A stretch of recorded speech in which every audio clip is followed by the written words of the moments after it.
Hello, and welcome to the Cognitive Edge, where teachers, librarians, parents, and education leaders come together to explore practical ways to help students become stronger thinkers and more confident learners.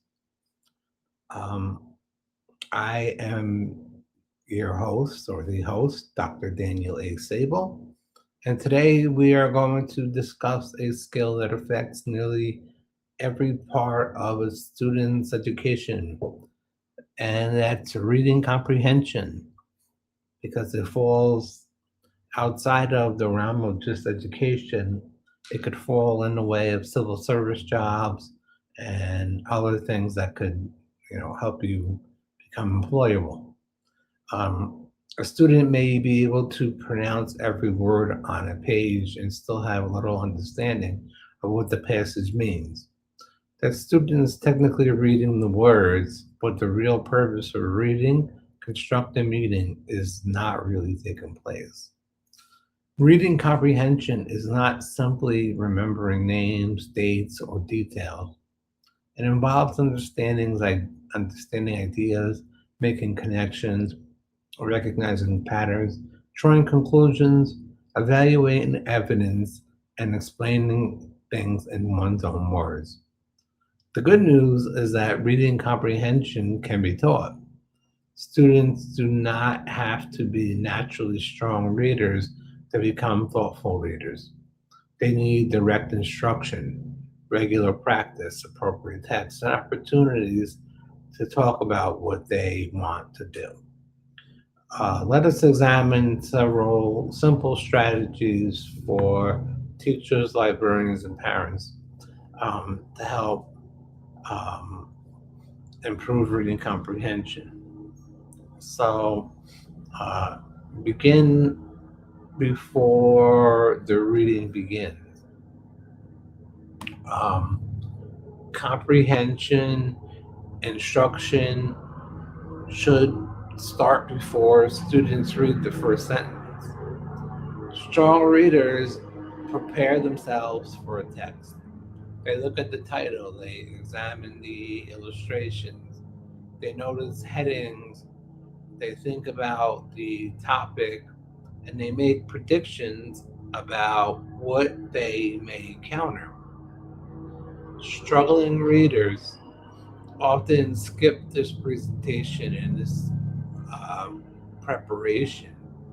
Uh, they begin they begin reading without establishing any purpose or context. Before reading, ask students questions such as, "What do you think this text will be about? What do you already know about the topic? What do you notice about the title or pictures? What two questions uh, do you hope the text will answer?" These background, these questions, they activate background knowledge. And background knowledge basically gives you a sense of a mental structure into which they can place new information. So, for example, before reading a passage about hurricanes, students might discuss storms, weather warnings, emergency supplies, or personal experiences with severe weather. A student who understands the basic idea of a storm will have an easier time understanding more complex information about wind speed, evacuation, and storm surges. However, teachers should also listen carefully for misconceptions. Activating background knowledge does not mean accepting every idea as accurate. It means discovering what students currently believe so that instruction can go one way or another, which would be making it better, stronger, or different. Um, Students often lose focus because they do not know what they're supposed to notice. Before reading a clear Before reading, you really want to provide a clear purpose. You might say, read to discover why the character made this decision, or read to identify the causes of the conflict. Read to determine how the animal survives in its environment. Read to decide whether the author's argument is convincing. A purpose direct attention, um, and it transformed reading from moving through words into searching for meaning. So that does not mean every reading experience must feel like a test. Students should also read for enjoyment, curiosity, and personal interest. However, when teaching comprehension, a clear purpose helps students recognize the important parts of a text. Teachers um, teach students to preview a text before reading it closely. Um, for an informational text, students can examine the title, the section headings, the bold vocabulary, um, the captions, the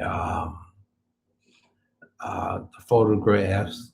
There's a ton of different things that can be looked at, um, and added to a database. And some others are photographs, maps, charts. Um, we have diagrams, the opening and closing paragraphs. For fiction, students can examine the title, cover, chapter names, illustration, setting clues, and introductory paragraphs. Previewing gives students a basic map of the text. It helps them anticipate the subject, organization, and possible challenges that they may be facing.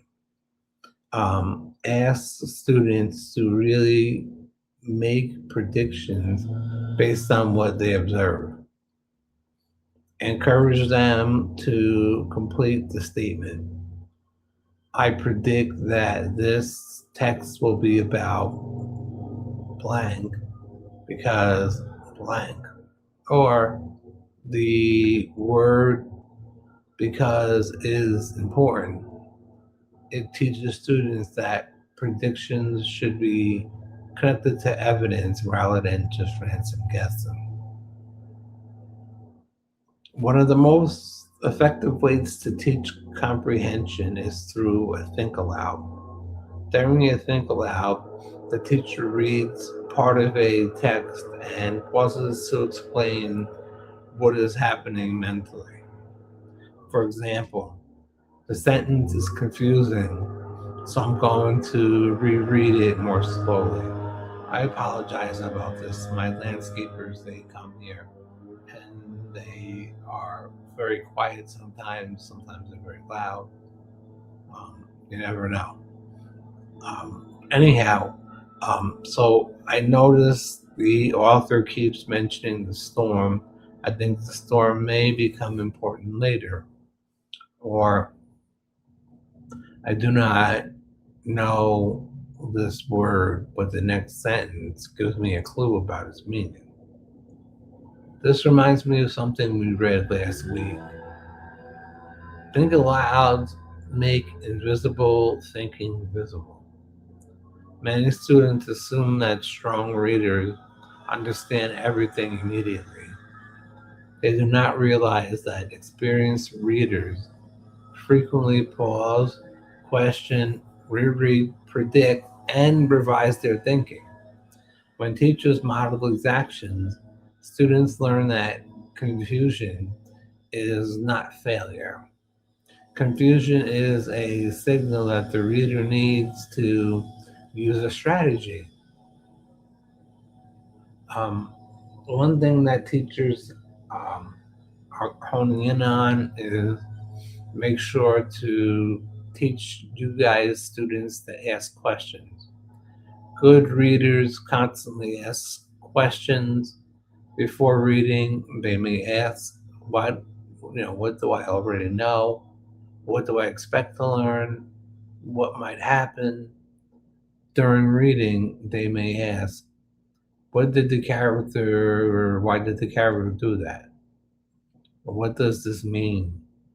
How does this section connect to the previous one?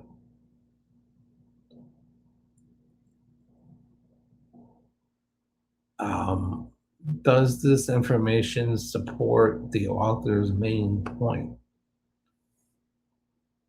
After reading, um, they may ask, what was the central passage?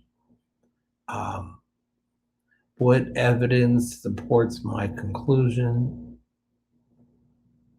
How did my understanding change?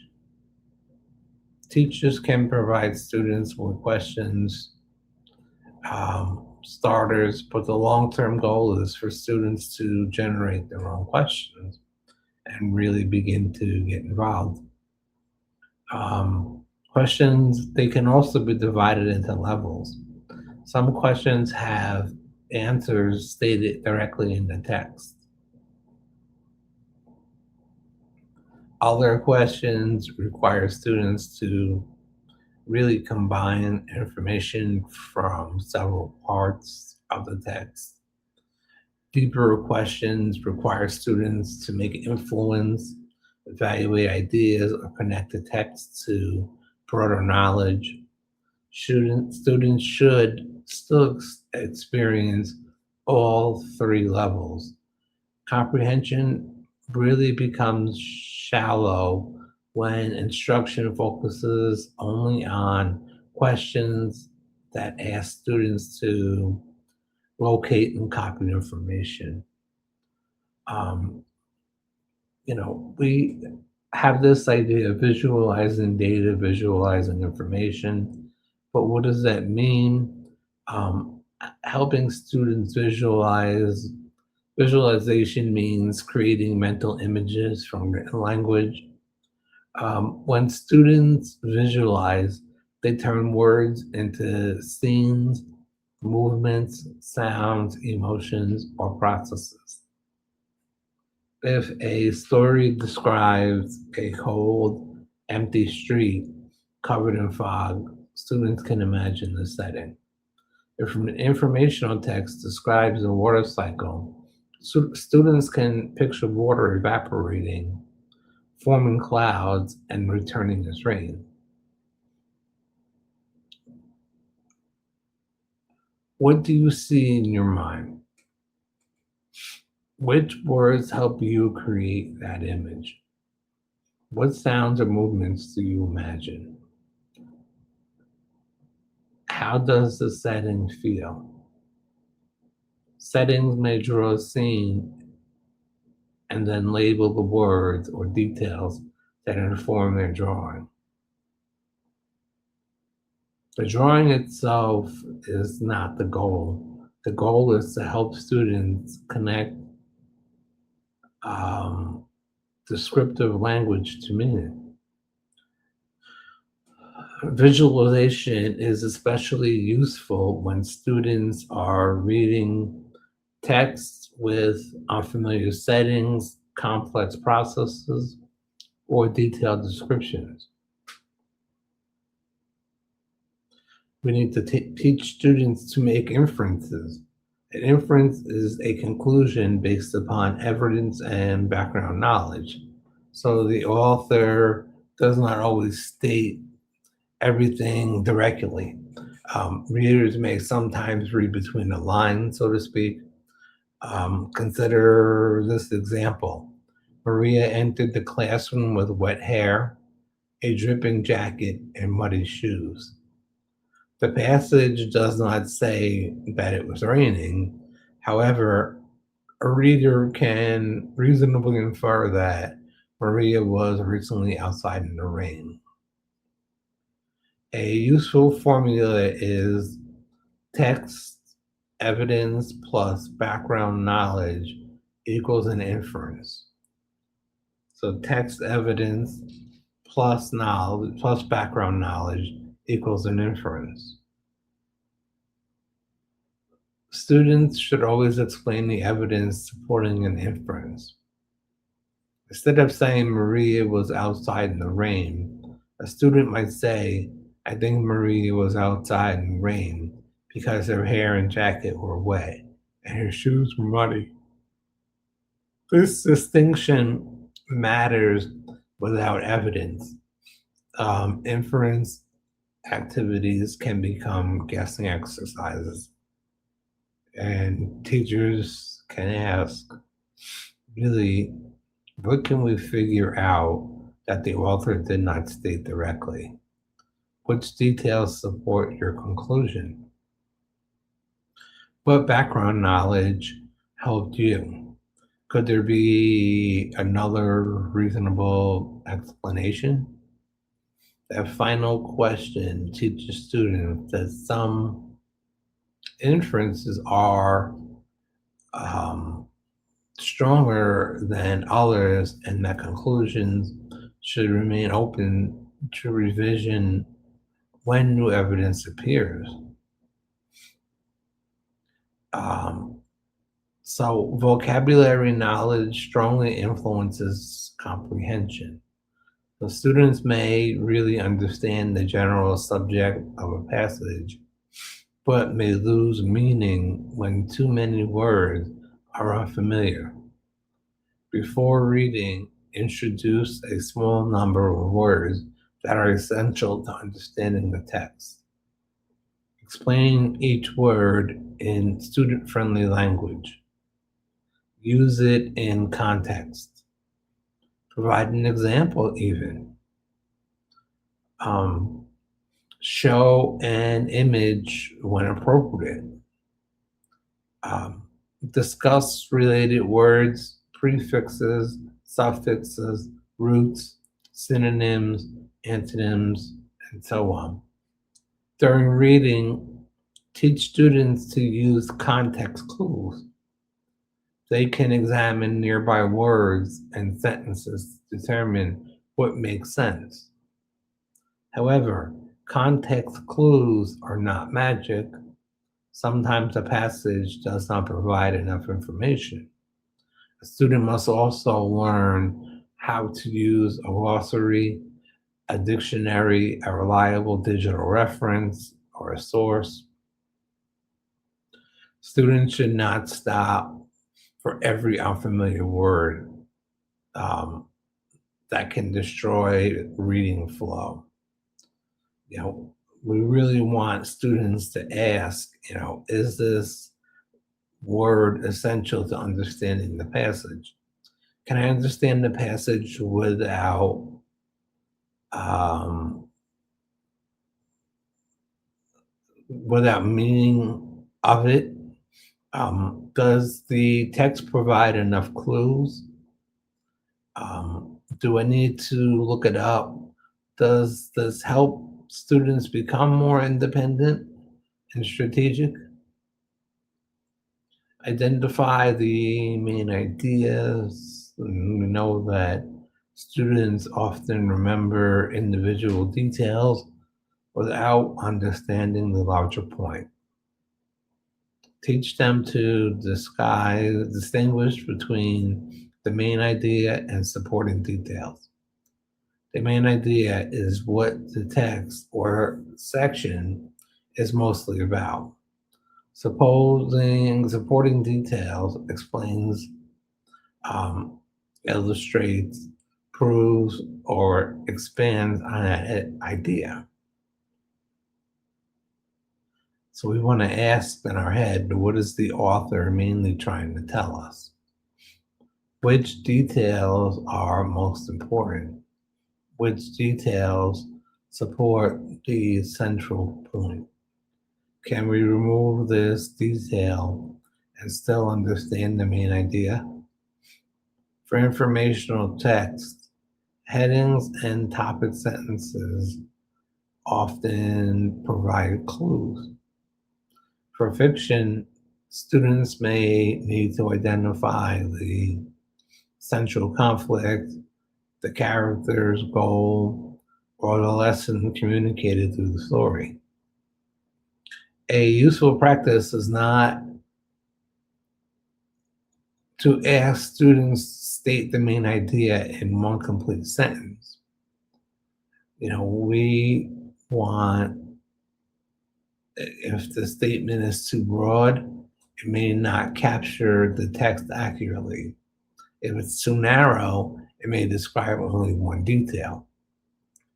So finding the main idea requires students to really step back and view the text as a whole.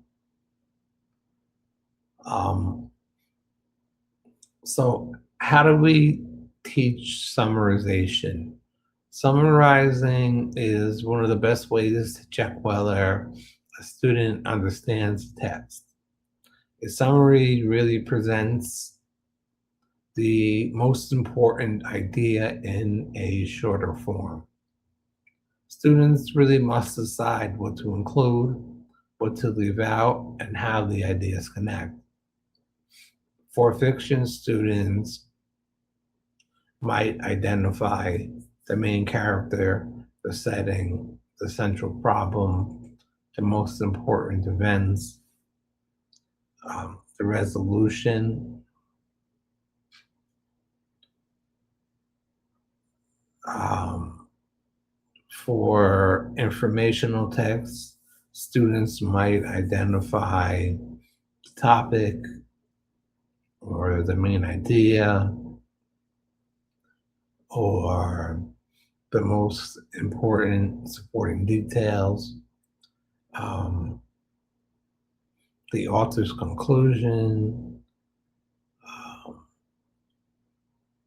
Students, they often confuse summarizing with retelling every event. A summary should not repeat the entire text.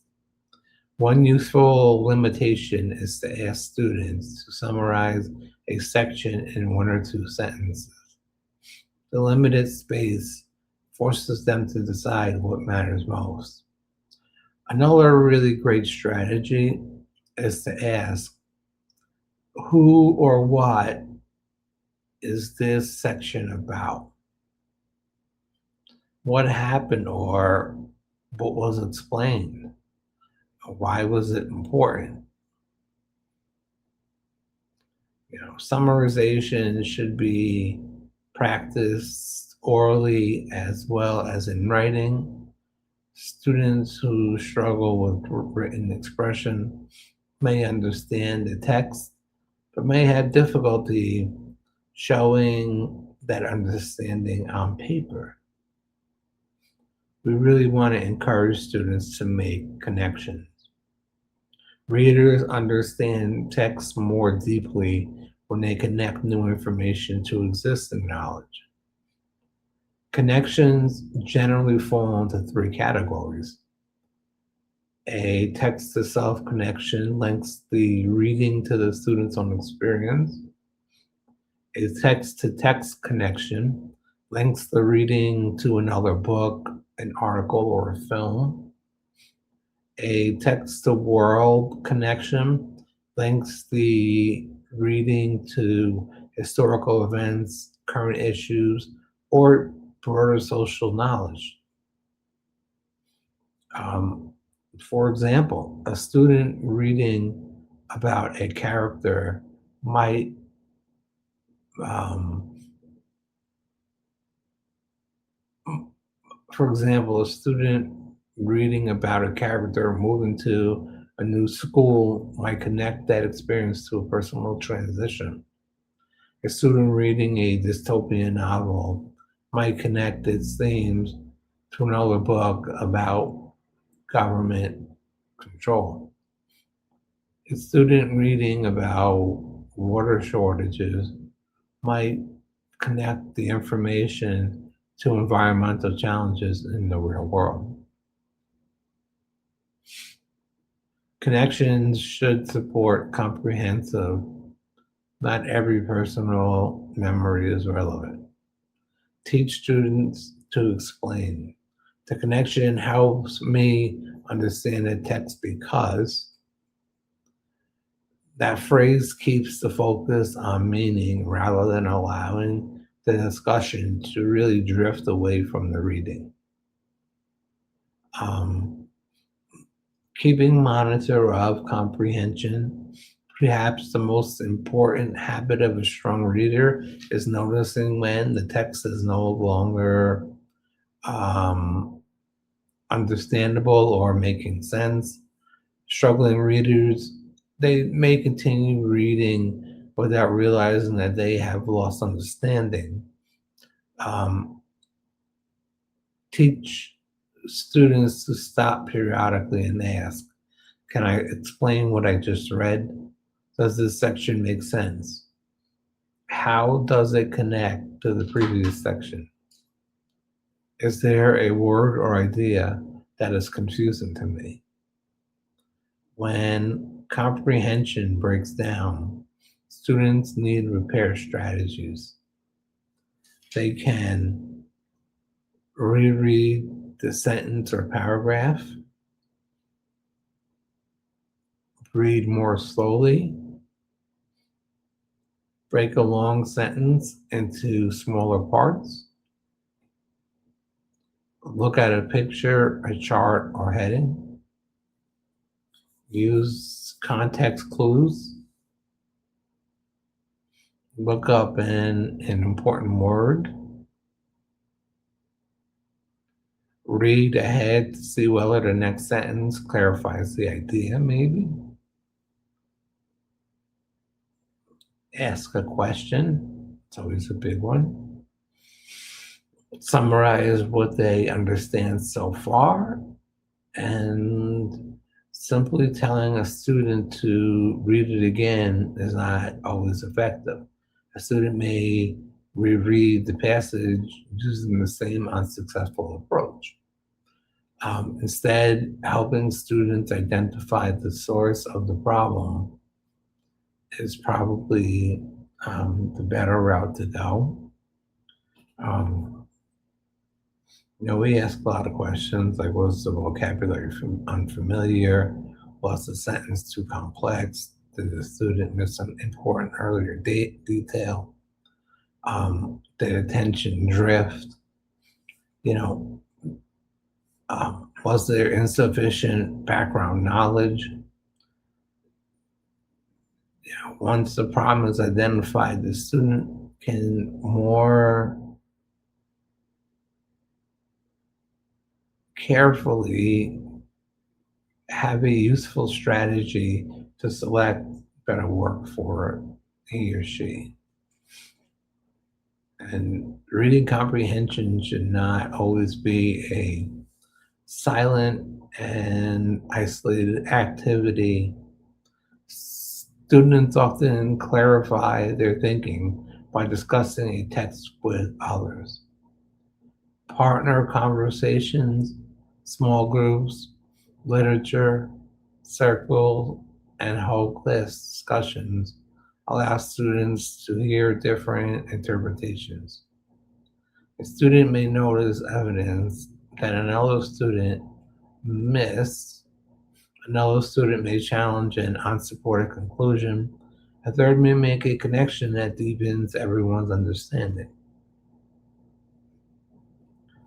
Teachers really should establish expectations for text based discussions. Um, Students should still be encouraged to use phrases, you know, such as, I think this because the text says blank, or I agree with the interpretation because I see it differently because which part of the text supports your idea? We have them now. This section made me consider or reconsider. These sentence structures help students disagree productively and really support their ideas with evidence. The goal is not for every student to give the same answer. The goal is for students to develop interpretations that are reasonable, thoughtful, and supported um, by the text. Students, they cannot practice comprehension effectively if every text is either far too easy or impossibly difficult. Text should provide an appropriate level of challenge and really fill in the gaps where understanding may not be.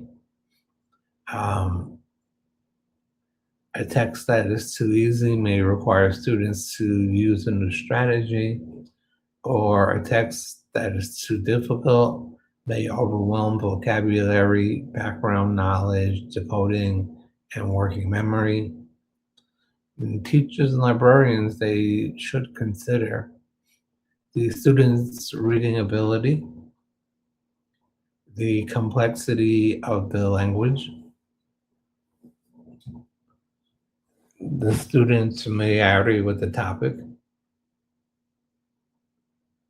the length of the text, the structure of the text, the level of support available,